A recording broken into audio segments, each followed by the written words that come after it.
Oke, di video kali ini saya akan menjelaskan jawaban saya tentang nomor 6 di mata kuliah Introduction to Database System. Nah, pada pertanyaan ini kita diminta untuk menjelaskan apa sih perbedaan OLTP atau biasanya disebut Online Transaction Processing dengan Data Warehousing.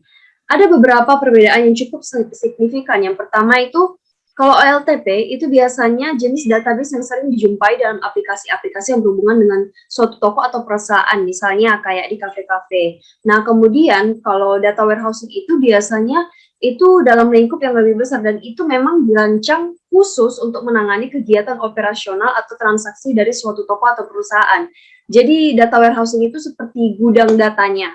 Nah, kemudian yang kedua, OLTP itu berorientasi pada transaksi dan memang sesuai juga dengan namanya itu Online Transaction Processing. Jadi transaksinya itu bisa diakses secara langsung. Sedangkan kalau data warehousing itu dia berorientasi pada analisis. Jadi kita membuka data warehousing itu ketika kita memang membutuhkan informasi yang benar-benar akurat terhadap suatu perusahaan dan itu digunakan untuk analisis-analisis dalam perusahaan. Nah, kemudian yang ketiga itu kalau OLTP itu datanya tidak berulang-ulang atau redundant.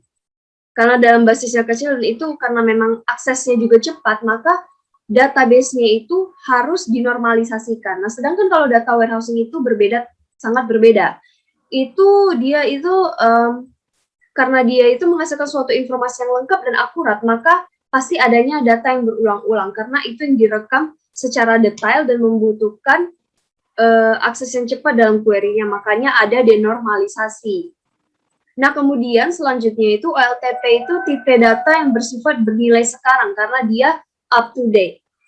Ya, yang namanya juga diakses secara online itu pasti harus terbaru karena orang itu mengakses data itu kan setiap saat. Jadi memang kita benar-benar membutuhkan informasi yang harus terbaru sekarang. Nah, sedangkan data warehousing itu dia itu tipe data itu yang bersifat historical karena di-update-nya itu secara berskala.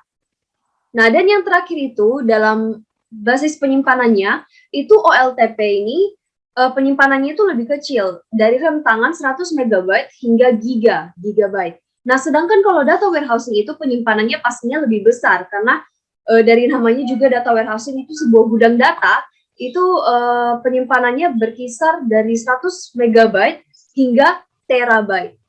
Nah, mungkin sekian penjelasan dari saya. Terima kasih.